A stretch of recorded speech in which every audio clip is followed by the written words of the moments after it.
body is healed, my body is whole, and I am worthy.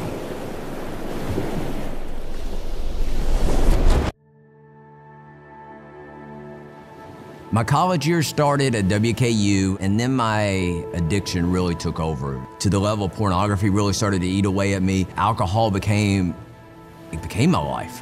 And that was what I was really becoming known for on campus, was just this party guy. I still had this deep burning desire in me for the gospel. I was that guy at a party that you would hear preaching, and then he'd be passed out 30 minutes later. I had a gentleman come into my life, Brandon, and he really started to pour into me. We started working together. He was a godly man. He was just living it, and I loved it. He really started to challenge me on some things. He said, Michael, you say you're a Christian, but you're living together. You're drinking 5-6 nights a week. I really started to dive back into the Word more than ever before. And I said, you know what? You're right.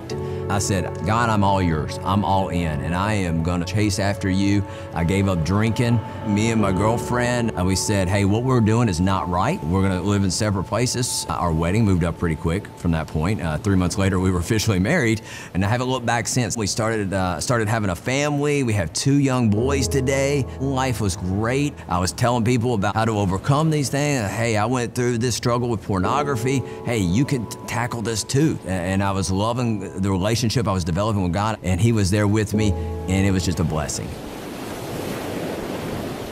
Labor Day 2015, I felt great, but I had a lump come up on my neck, and just had this feeling that something was about to change. Came into the doctor. She said, hey, we need to get this checked out today.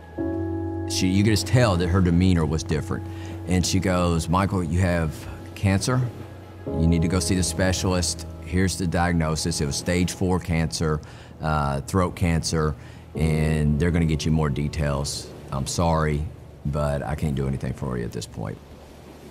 I've slung open the door leaving, mad at the world. God, I've given it all to you. I've turned my life around, and now I'm getting hit with this. Why, God? But there was more a part of me that said, it's okay. Said, you've been preparing me for this. Doctor said, you need to do chemo, you need to do radiation. We are gonna beat this, but it's not gonna be easy. So we started chemo. I started off right at 200 pounds. After 5 weeks, I was down below 120 at that point, and I was just getting to a point where I couldn't talk and I couldn't eat, and I could just feel my body deteriorating for the most part. There was points that there was points where when I had gotten so small and my body had gotten away that you have to use a child's seat in the restroom because you're too small. There was moments I just wanted to just sit on the couch and watch the Food Network. I couldn't communicate, and it was tough. And I said, God, I know this is part of it. I said, it's okay. I said, but I really need to know you're here. And every day I would have this prayer. It was 5 days a week of radiation. I'd always say this prayer, my body is healed, my body is whole, and I'm worthy. Over and over. And nobody's in this vault because they don't want to be in there with this radiation. And I just feel this cold breeze come over in this locked room, and I'm like, okay, this isn't normal. I'm laying there like this, and I just feel God grab my hand. I knew it was Jesus. I knew that He was there with me, and I knew that that moment that everything was okay. It was that moment that I felt like I was at my weakest, my body physically at my weakest, and God was just saying, I'm here, I got your hand, and we're gonna walk through this. I just feel this peace come across my body. It was like I was a new me again.